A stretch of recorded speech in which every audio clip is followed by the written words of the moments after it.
It's an honor to talk to you. Thank you for your interest in Mongolia. You know, I'm coming from the understanding and commitment to a nation having peace and prosperity. And peace and prosperity both coming to only a nation that has freedom, political and economic freedom. Political freedom because that's democracy. Economic freedom because it's free market. And a combination of democracy, free market, innovation, that's what brings peace and prosperity. And every nation goes and is trying to go to that direction. Mongolia, we're lucky to start that road 28 years ago. But it turned out not that easy road, very bumpy road.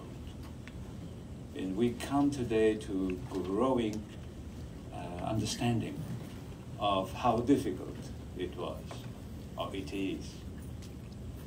You know, that's what I want to share today with you. And I would like to talk about Mongolia 30 years ago and now. Why? 30 years ago, I happened to walk on the bank of Geneva Lake. Exactly 30 years ago at this time, March. It's 88, before just Prague Spring, before all collapse of communist system. And that time at night we arrived. I was working for International Union of Students, more Eastern Bloc, socialist youth organizations, international community.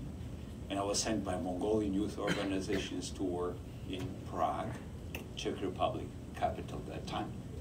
Probably many of you know that Eastern Bloc was working also very much consolidated. There was a Cold War, and I'm one of a member of a revolutionary party, only party in the country, and youth movement leader. I was sent to Prague. And from Prague, I had a chance to visit its first Western country, Switzerland.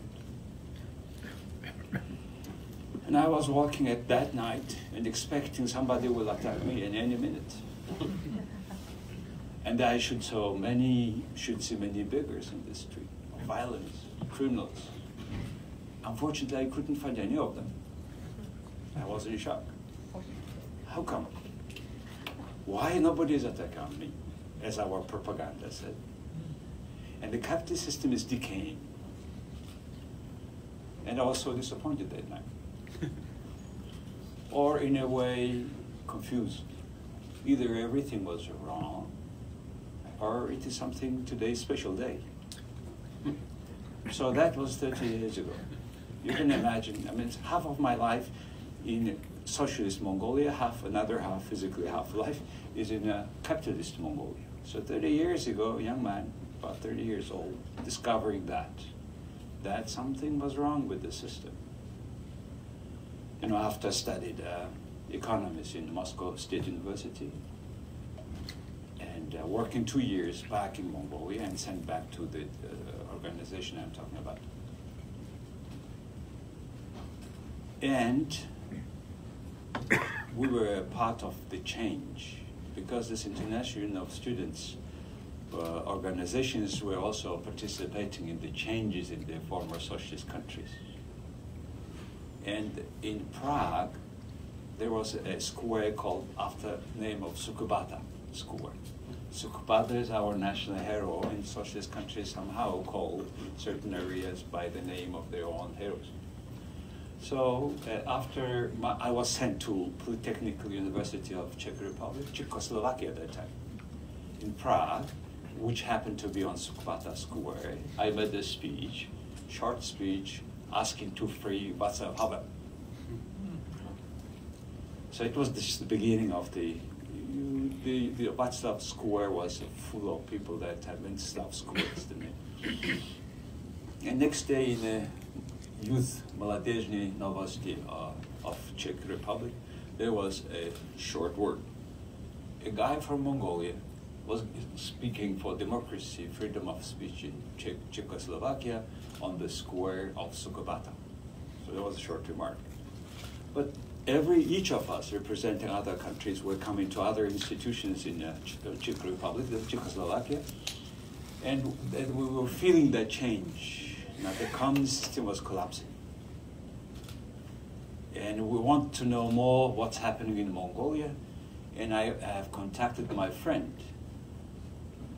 Zorik Sanjasurungi, who was also my university mate. We studied together in Moscow. So he was that time teaching philosophy at the Mongolian State University, who became one of the heroes of the revolution. So I have contacted him. He said they are organizing first Democratic Union meeting in the country. I arrived from Prague, and I was sitting in the Congress, Union conference, and it was the first official kind of gathering in Mongolia. And as a head of, as a delegation, as Mongolian Union students, we get together and we asked it to be separated from youth organization, which is called Riv Samo. So we made it, and we organized first meeting of the political parties. That time they called themselves by different name, different parties, but nobody had to register them. So then that time we were sitting like this, and we asked what for. We are organizing the demonstration on March 4th of, it was in a week we were preparing for that.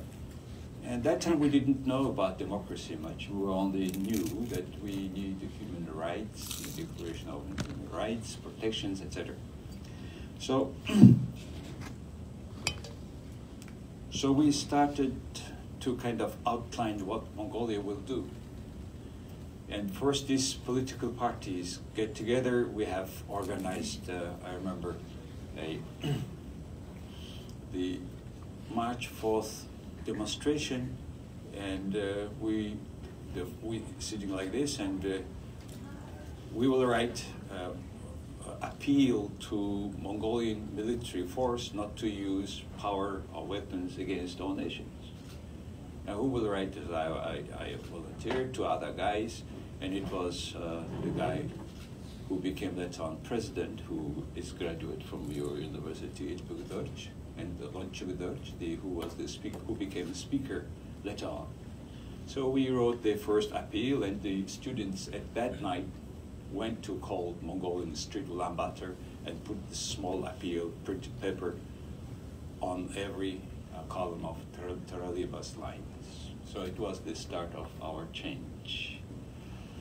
Well, as you know, slowly Mongolia made new constitutions. We declared that we will have transition to free market, democratic political system. And since that, for last 30 years, what happened was we have changed the government 14 times. And out of this 28 years, 14 were years of crisis, economic crisis, or close to economic crisis. And now I'm asking questions, what we are doing right and what we are doing wrong.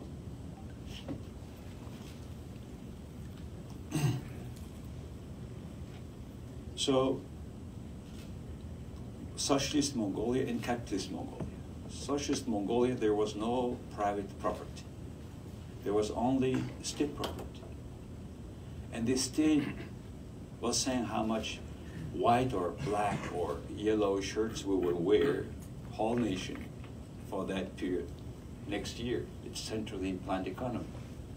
And you cannot, there's no other supply. You wear only those things which was planned by the Central Planning Committee. No private property. And I remember a time when police came to my house, where my father, jewelry smith, making these earrings, and the police came, confiscated this metal stick, you know, on the stick there's ornament. You put the small thin layer of silver and put ornament on that, and later on cut it. This is the main tools that my family was earning. Still, it was illegal. So they came, you are doing private production, the police confiscated. So that time I was in shock. Why they would consider what my father did wrong? Well, he did wrong because he wanted to have a private property. So that's why the capitalist socialist system in Mongolia, in any country, in the countries that is coming, still will be collapsing, because this is against your economic freedom, against your private property. So that's in Mongolia. I will tell about this economic changes. First, property, protection of private property. And in a constitution we wrote that we will protect all forms of property. But the problem is now, state property is becoming larger and bigger.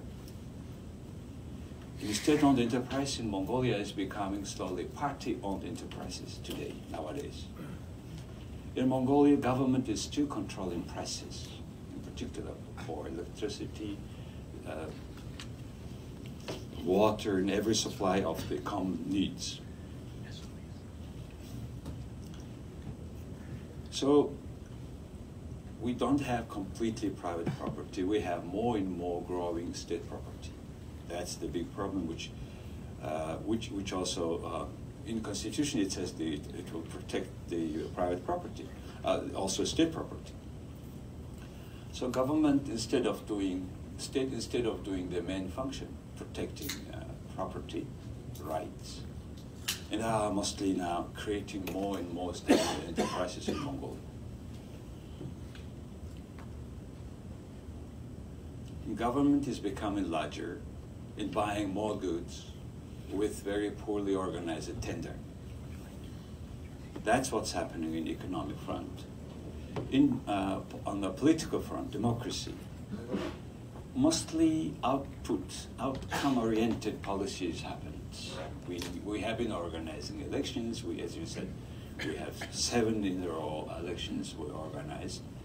And we keep changing our government, as I told you, 14 times, which is average period of one government is less than 2 years, which is a big problem, but it is not that big problem compared with our neighbors where government is not changing at all for years.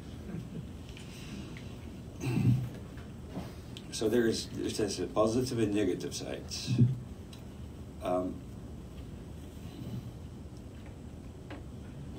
So now we have new system instead of parliamentarian system. It was before like rubber stamp parliament. 400 plus people would come and tell, predetermined everything what the Central Committee of the People's Party have decided. Now we have 76 members, but the problem is, out of the 76, every 5th member is executive minister, cabinet member, and which brings a lot of conflict of interest in the country. And they say, oh, the British system works in that way. Yes, but they have a parliament members over 500, 600 people, and if 15 of them are ministers, it is not a problem at all. In Mongolia, it causes a big conflict of interests. So we have this sort of a democratic system with this, we call it tapal del, or a person being a parliament member and executive power member. And we have 2 political parties mainly dominating on the political arena. But today, if you close your eyes and watch what's happening, imagine what is happening, these 2 political parties have no differences. It's just the same populistic party.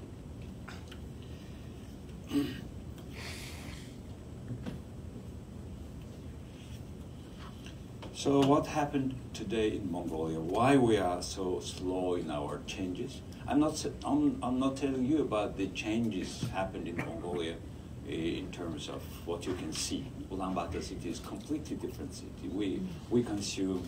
By the way, I was walking just 2-3 weeks ago again on the same bank of Geneva Lake. And I was that time thinking, I was not expecting already any rubber, but I was thinking about the change we made. This 28 years, almost 30 years, Mongolia made dramatic achievement in economic terms. We have this almost the same cars like in Switzerland. Okay. People look very good. A lot of youth studying abroad, freedom, everything. I'm not talking about that positive part we have achieved, because everybody talks about them and particularly about politicians. Yes, there are a lot of achievements. The very fact that we have many Mongolians already studying here and in many other countries, in many other universities, it shows that we have economic and political freedom, more or less. But is it enough with the expectations we had? No. Why? Because democracy is not only election, but democracy is about people control the power. After election, they should watch the power. And the power should be transparent, in particular political parties, as the main institutions. That creates this democratic political structure in the country, which is not the case. And what happened as a result of it? We so much distorted the political values of democracy. Political parties, both parties, have no big secret about their political party financing and campaign financing. And literally they sell in a way power, position, ministerial positions, other government positions. As they sell it in the form of political donations. Parties, people who has money give millions, billions, tughriks to their political party. And that political leader, the party leader, cannot inform or disclose that because it will be a violation of laws. Why? Because by our constitution, by our party, political party's law, if you give more than 10 million tughriks to a political party, you need to announce it. But they give billions of tughriks, which is equivalent of about $1 million now, here, in the US terms. Some are even giving more, and those who have donated it becoming ministers as well, because they have bought it, simply. So that demoralizing our political institutions, our party institutions, the political institutions, government institutions, which become non-transparent. Now people come with a different agenda.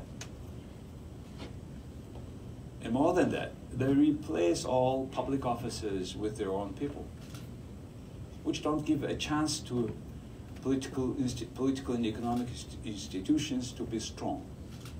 So now, with this less than 2 years change of government, we replace completely the public officers. And then new people are coming. It takes time to have a training. I mean, in your countries, here in the Western economies, you train them all their life. We just invest some money, and they're gone.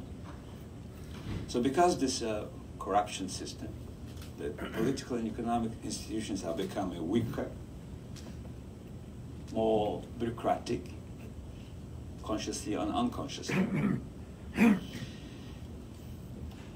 So because that political institutions don't work properly, economic institutions also reflecting that weakness and not working properly, which creates not stable business environment.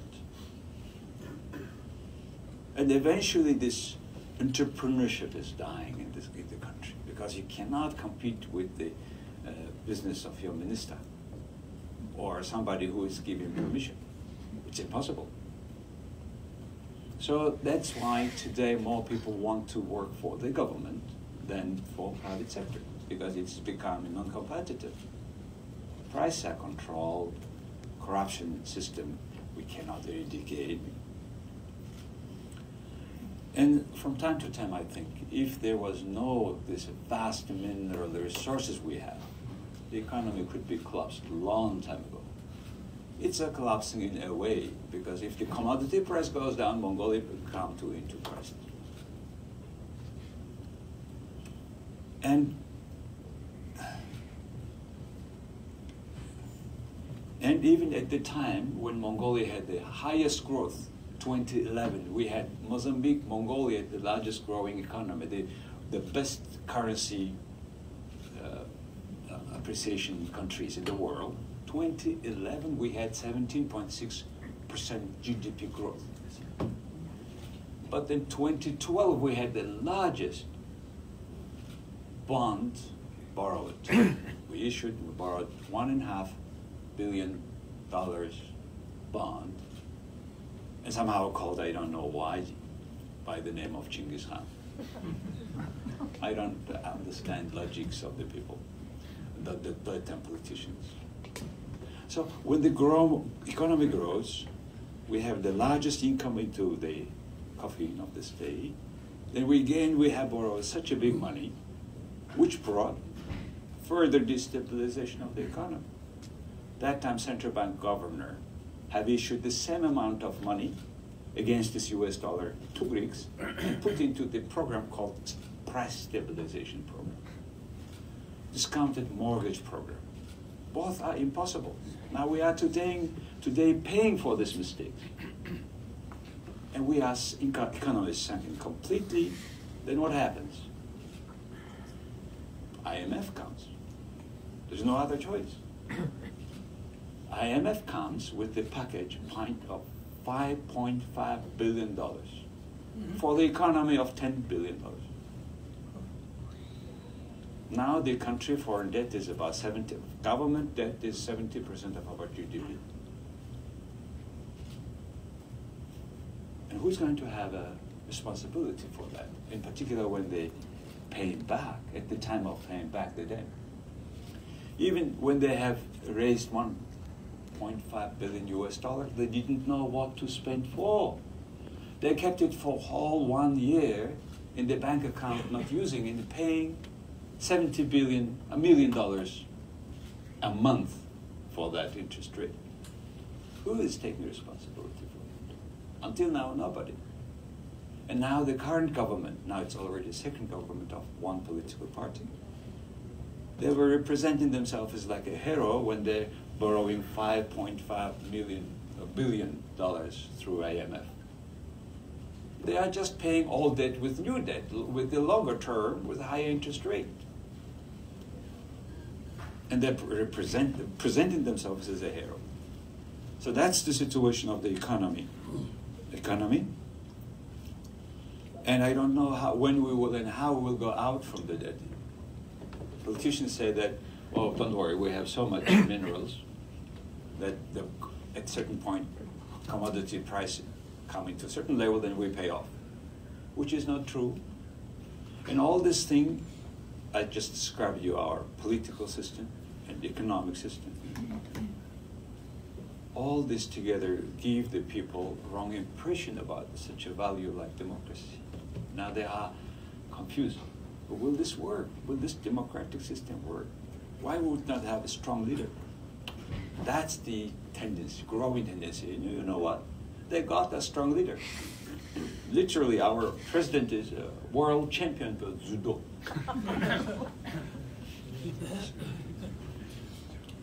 Well, but there is no strong economic and political policy in the country. Not clear leadership. There's not clear leader who will really prove what they talk in what they do. So as a result, we have economic now, a lot of depression, mostly is coming from too much government. Now government promising everything. You know, all this populism is like a drug.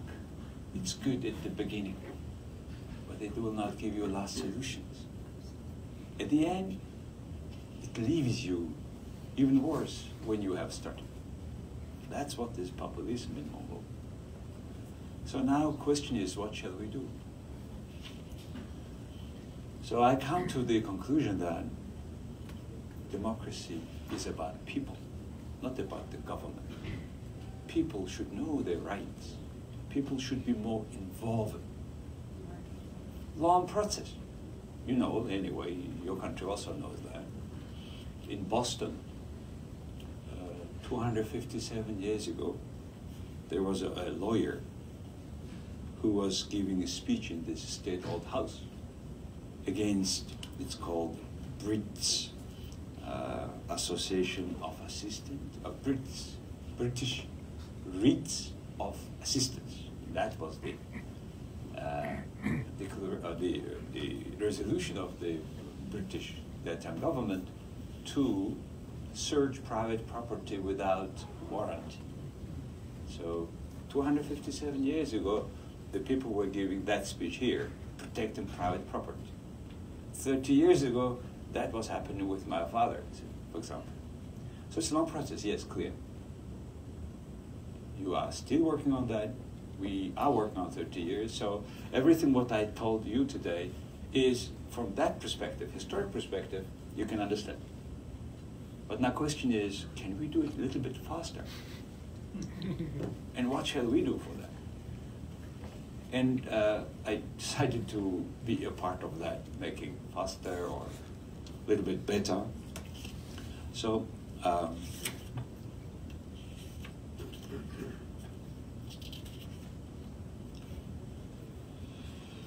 so democracy is about people, and we will work, and we should work about participation of people. And nobody is giving any time for that, in particular from the politician side. Nobody is working about increasing awareness, knowledge of ordinary Mongolians. They just find out, they're just mostly busy with the outcomes, like such elections, etc. But not long-term impact. So for that, we need particular education system, I believe. So I decided to be a part of it. And 9 years ago, I decided to write an article. Promised for myself to write it for 10 years, every week. And it's 9th year, and I have not missed a week. I wrote probably 400 some articles and made all I write about economic, political, hot issues of that week in such a language, simple language that everybody understands what is behind. So it's mostly about governance, it's mostly about power of people, it's about our faith. It's in our hand. My one book is called Our Country is in Our Hand. And each of my article goes also in English until for another 2-3 years. Then now my every week article goes in 6 languages: Chinese, Russian, Korean, and Japanese. And in a year after I start to write article, I start to have a show called De Facto Interview, yes, where Mark was last year, right? I talk to people in Russian, Mongolian, and English, and interesting people whose doing could be good impact on the way we live, on our society. So I interviewed different leaders, different scientists, famous people in the country, around the world. I had the chance to interview Dalai Lama in India 3 years ago. We planned for 25 minutes. Our interview was 46 minutes.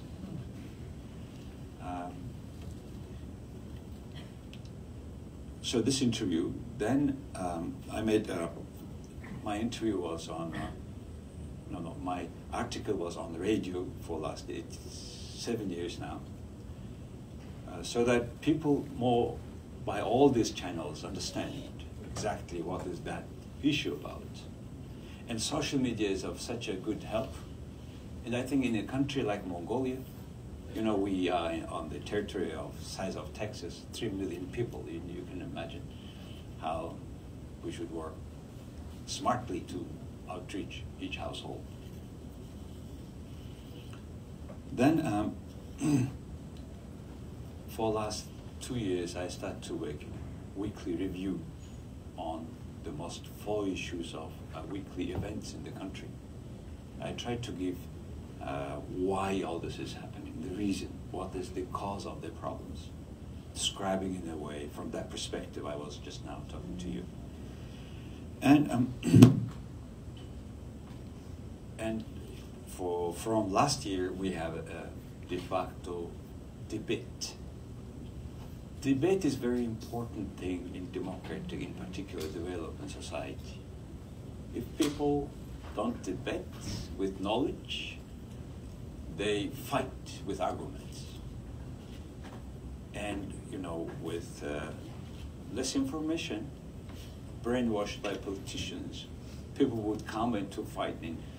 Mongolia, I think, the most politicized country, because every family is politicized. The wife is supporting one party, the husband is supporting another party, and they are fighting on the political issues. Well, who is not, right? So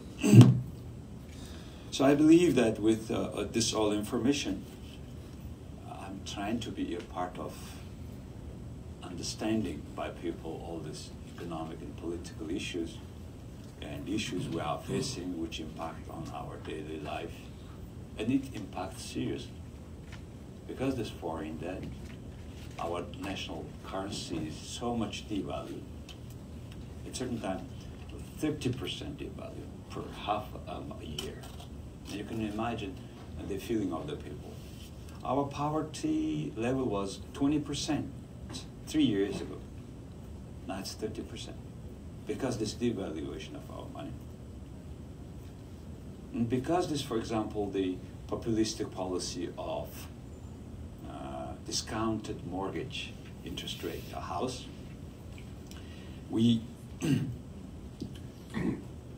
what happens was, what is happening is people get house with expensive houses with lower interest rate, lower, I mean 8%. Can you imagine 8% mortgage rate, which is still regarded 2 times less than the ordinary rate, so, which is artificial. And the rest of the other people, the people, some receive a house, but the rest of the people, through their taxes, they're paying that subsidies they would pay. So this sort of things, what's happening.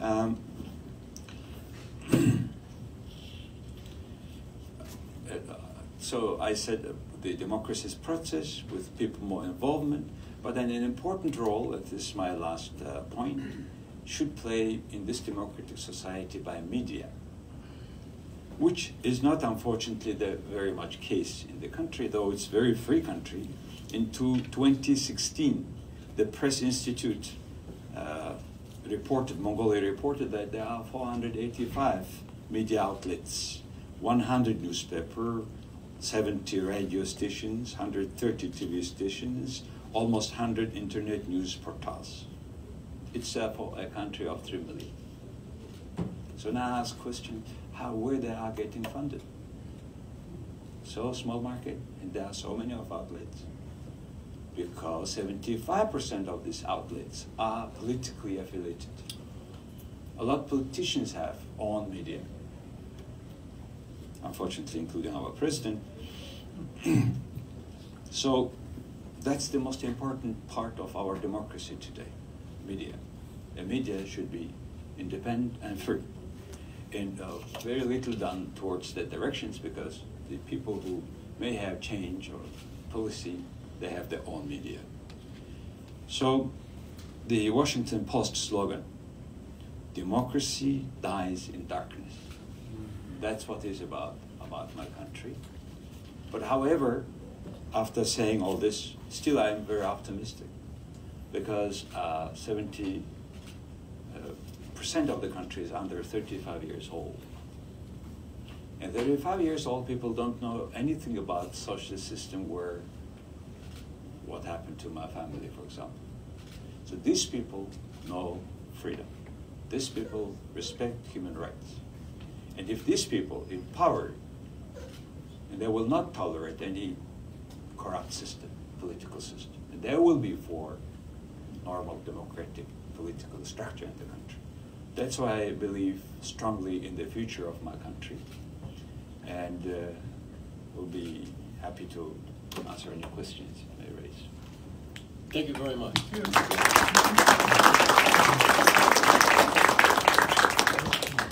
Well, you've touched on quite a range of topics here, from the personal to the highly political. I'm thinking of you walking around the shores of Lake Geneva in 1988, wondering if it's Be Nice to Mongolians Day in Switzerland that day, happily for you, and the thoughts that must have been going through your mind, and clearly that set off a process of reevaluation and re-engagement that you have been pursuing in the 30 years that have passed since then. I'm struck by a couple of things that, a couple of lines here that I've written down in my notes. Yes, 14 changes of government. It's not necessarily a good thing, but it may be better than having had no change of government at all in that period of time. Another line I've written down here: people don't debate with knowledge, they fight with arguments. And I think that we are seeing that very much playing out in our own democracy, despite its long history, which I think is a sign that however old your democracy may be, there's never any end to needing to guard it. And indeed, a lot of the education that happens, a lot of the work and research that happens here at the Harvard Kennedy School is about that very thing. And I'm looking here across the on the wall, the different titles, as you were speaking about innovation in American government, deepening democracy, a book by the academic dean of the school, co-authored by him, Full Disclosure, The Perils and Promise of Transparency, something that you emphasize in your remarks. The high level of turnover of high officials, and this is certainly something that we at Harvard have experienced directly, because my several visits to the country, each time I go, I've been well received, and thanks to our professor from the School of Public Health, Gamma Davasambu, Dr. Gamma has been one of Harvard's strongest advocates for engagement with Mongolia. And no sooner have I developed a foundation for an agreement, and I think, Tony, you've had similar kinds of things. Yeah. The cast of characters completely changes a few months later, and you're back to starting all over again. And this has been frustrating for us. It seems to me, and I'm going to say this and then ask a question, and then we'll open it up to the floor, that what Mongolia needs, and I'm speaking here, of course, as somebody on the outside, but what Mongolia needs principally is more people like you, who are engaged, who see things for what they are, and yet retain a belief in the power of democracy as the best system so far, not that it's perfect, for achieving peace and prosperity, as you explained in the very beginning, and yet remain optimistic and willing to commit to making that happen. My question is this. It has to do with the place of the judicial, because you didn't speak about the judicial at all. I know that we have one graduate of the Harvard Law School who is in the Ministry of Justice, middle-ranking person, who I know was well-trained here and is very committed to the same sorts of causes that you are committed to. You didn't talk about the judicial very much and the role of the judicial in protecting the institutions that provide checks on political power, but you have certainly described how those excesses can get in the way and create real problems. Now, when it comes to democracy, and here you'll forgive me for making a historical reference, I have often heard from Mongolian colleagues and friends that we have democracy in Mongolia in part because we have this ancient Kuriltai tradition, government by council. And this is how we have historically done things, so it's natural for us, as it were, to go back to that traditional form of government today. I haven't heard people talk about Yasak, which is another ancient tradition of a legal code that also traces back to the 12th and 13th centuries, which is the other part of the Kurultai, it seems to me. And I wondered if there is a discussion about that, and I may very well be ignorant of it, and if there's not, is that one way to try to get people to begin to engage with the third leg of this tripartite structure that I think in most places is seen as necessary in order to keep democratic institutions from not completely failing. Very interesting. I could not have time for this important part of our governance. Just to interrupt, it gives me great pleasure to be able to ask you this question after being the guest who got all the questions on your show. So I get to turn the table. Revenge. You know, I keep saying, highlight to my interviews that nobody is punished because they ask a question. Many people punished because they answered questions. You are not punished. On the judiciary system, you know, because this internal democracy of these two political parties are so low, and system becomes slowly corrupt, and nobody of high-ranking positions, people never had a penalty in our system. I think it gone too far. That's why, for example, this year we in corruption index we came back 16 places back, for example. Why? Because high-ranking corruption cases got never penalty. What does it say? Judiciary system is not working. Judiciary system is got that impact from non-democracy of political institutions. Our leaders speak very well, but their deed is different, or not enough, with what they have been promising. You know, I once write an article after visiting Indonesia. My article was named, "Where is our president?" That is the article about the Jokovic. I came back, wrote an article, "Where is our president?" What Indonesians say that president speaks so well and doing nothing, actually. So we have the same situation. Where is our president? Speaking so good, both energetic, young, relatively, and speak very well, but did is very little. Because that article, I was kicked out from my newspaper, which was printed me for 7 years. So I did not talk about my new Gazeta, de facto Gazeta. I had to issue our own Gazeta because I was kicked out. But they did not. The newspaper said, "Why you are not printing me today?" They said, "No, we will not." Why? No, because we cannot say that about our president. You should say that's the whole issue of independent media. So we had the fight, I left. So now as a result, I have a de facto Gazeta. Every week comes in all this my informations, reviews, and my articles in Mongolian, English, Japanese. Why Japanese? Because Japanese have very little independent information about Mongolia. Yet it's our largest investor, closest partner, who want to see more Japanese into the economy in Mongolia. Shall we open the floor up for questions?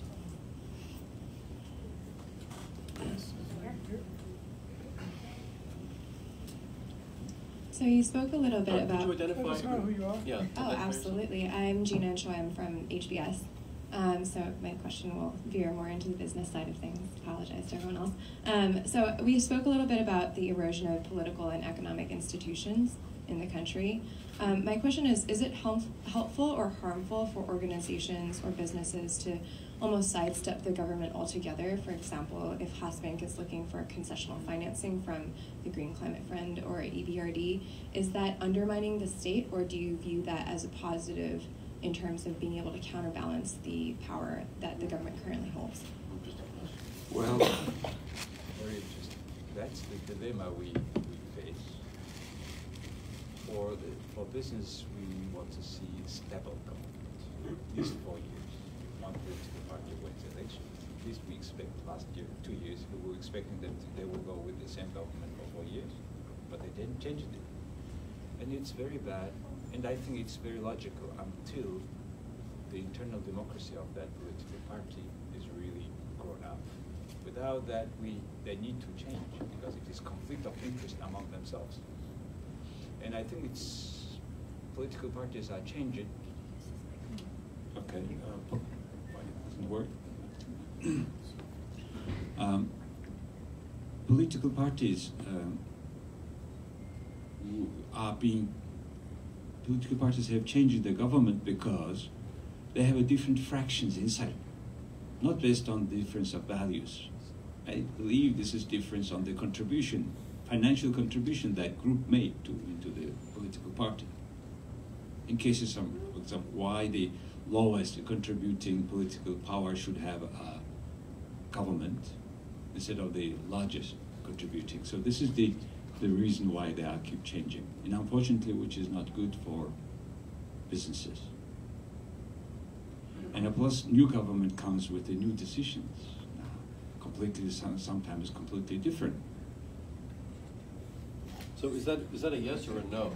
Yeah, so I guess my question was more, with the rapidly changing government, is it better for businesses to try to cooperate with government and maybe become part of this bigger problem, or is it better for them to reach out to outside partners and sidestep altogether government, but then in the process potentially delegitimize the government? Well, in the corrupt conditions, to work with the government is not that easy questions. With whom and how long? Instead, they would rather demand business, more stable environment that does not depend on the politicians, whoever is in power. So from that perspective, I think at least 4 years must be for the government stable. But is it possible for a bank, an important bank like Hasbank, to get around the government? Are they able to operate independently? In fact, the more is that even an option for them, I think? I think the stronger is the company or bank, they would be more easily to work without government. And really, in particular, in Mongolia, some largest 2 commercial banks have own media, including those. I talked about media. Banks have own media, politicians have own media. How you can have a fair competition with the other media?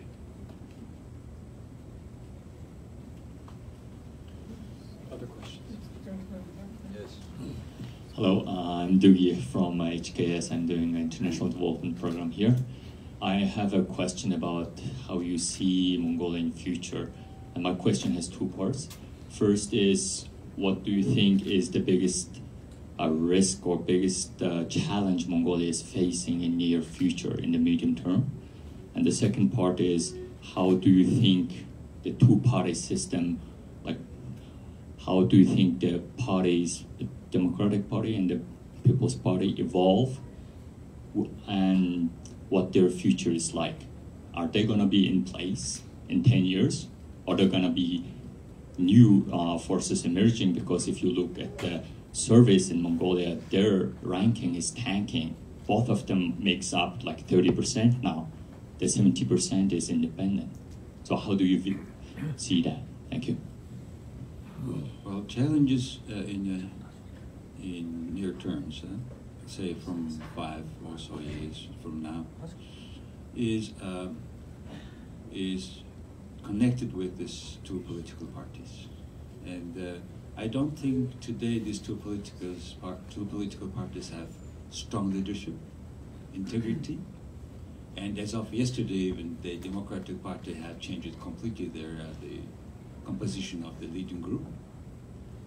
And to the extent there was a comment that Mr. Babar, who is a very prominent media person in Mongolia, he said that Mongolia is run by criminals. That was his comment last night. 2 political parties, I don't expect much from them until they are completely show that they have a full internal democracy, which I don't see it's going to happen. But the problem is, again, this judiciary system. Mongolian judiciary system, High Court, they decide to register or not political parties. They decide whether they have amended amendments are agreed, amendments are accepted or not by our judicial system, which gives me very big suspicion that they will not register maybe new political parties which are brewing somehow, somewhere, anyway in Mongolia. Because people cannot go anymore with these current two political parties who is running the country by turn. Thank you. You seem in Mongolia to have carved out. Pardon? Oh, I'll introduce. Christopher Lucy from Restore the Foyer. It seems that Mongolia has carved out a lot of political and economic autonomy in terms of recent Chinese history, or recent history with your neighbors and next door in Russia also. And are you going to be able to maintain that in the long run? You seem to have a lot of international contacts. Japan, the IMF comes in, and I'm sort of surprised at that being allowed in the backyard of Beijing. That's a big question, but however, I am confident that we will do. You can. We can do, because see, the very fact that we are discussing openly, straightforward, I can discuss my opinion about the current rulers like this. Because this intrinsic value we have, we will be able to change if things will be not. We will upgrade our policy. We will make our social economic development better. We will have a living standard of Mongolians higher. So then I think Mongolians will be more confident, and this will be a guarantee. Our wealth will be prosperity, peace will be a guarantee of having the world community supporting us, in case. But we have the same relations with our neighbors, and we have a policy of third neighbors, which is any other countries other than our two neighbors are also our neighbors. Could you say a little bit more, though, Turgal, about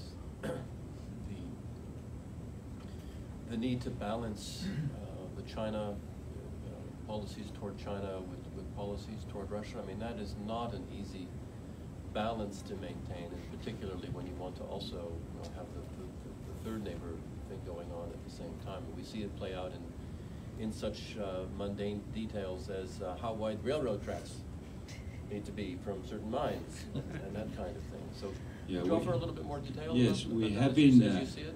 We have been maintaining these relations for the last 800 years. Sometimes we have lost them, these relations balances. Sometimes we got it back. Now we get it back. Sometimes you have been the dominant partner in those relations. Exactly. And in Russia, by the way, they are now more recognizing that part. They are embedding a more independent view on our history, relationship with Tatar-Mongolian, they call it Iga invasion. Yes, one of the major channel will be the economic relations with both of them, and it is the corridor issue. And it's in particular in favor of Mongolia, because our southern neighbor has a very ambitious plan, one belt, one road, and that one of these roads goes through Mongolia, this corridor. But now the issue is coming about gauge, and now we have different policy. Inside, I even wrote an article called "Mongolia Must Be the Next Panama," saying that China and Russia is number 2, number 3 largest railway network in the world after the US.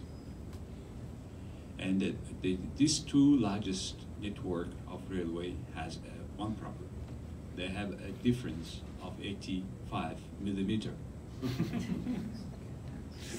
of meeting each other. So that could be in the center of Mongolia. So all Chinese train can come straight, Russians too. But we have the best facility to reload from one gauge to other gauge. That will be a good chance for Mongolia, and I think it's good for Russia and China. because they don't depend now on each other, now depend on the third country. And this is a large country, 4,000 kilometers with Russia, 5,500 kilometers with China. It's a huge border. So these two networks come and meet. If in Mongolia, then it will be faster and better service for Asia-Europe trade and transportation. The Mongolian Canal. Yep. Well, actually, You're calling. I have one comment and then a question. I thought what was very important was the way you laid out the fact that your democracy is much more than the elections. And it seems to me in emerging democracies or democracies that have been struggling on for 30 years, too much of the external attention goes on is there an electoral process or not. But I think what you've outlined are the crucial areas that unless you have media, the judiciary, and the engagement of the citizenship, you can have elections, but you get disillusionment with democratic outcomes. And we've seen this in so many different environments. So one of the things I was very struck with was the tension between what you're talking about, your faith in the young people in Mongolia, who would be only really sort of working within one system that they may seem imperfect and want to correct it. But with a comment you made earlier about these ideas of a strong leader, whether it's a wrestler or not, but wanting a strong leader. And then, of course, you do see Russia and China playing into that, where, you know, Russia has moved towards a sort of popular acceptance, with not really being able to express its preference, I guess, for strong leadership. That's something China has certainly been moving towards to overcome some of these chaotic problems of transition. So does that play into Mongolian sentiments, that looking at the neighbors, not in economic terms, but maybe reinforcing this idea, oh, well, a strong leader can get us through these challenges? Mongolians will be happy as soon as the economy good, the living standard as well. They don't actually, we don't care that much of leader because we are nomads. We live independently, we live well, if every conditions provide well. So I think the economic prosperity is the key issue than the leader issue.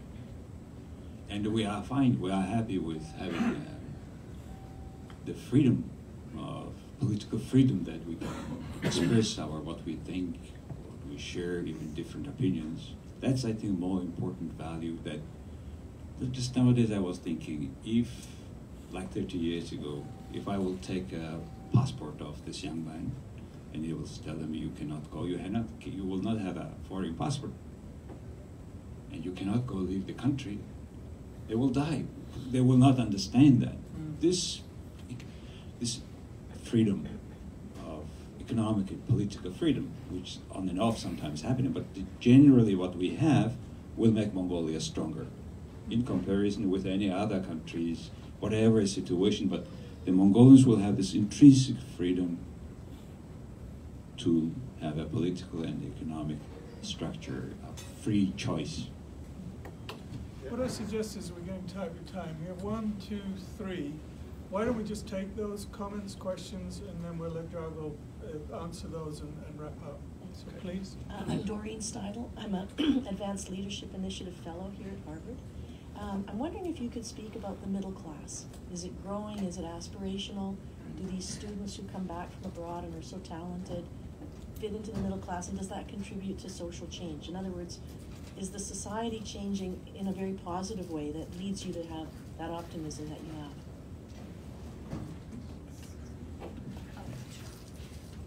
I'm Zala. I'm a student from Mongolia, currently studying at Harvard Law School.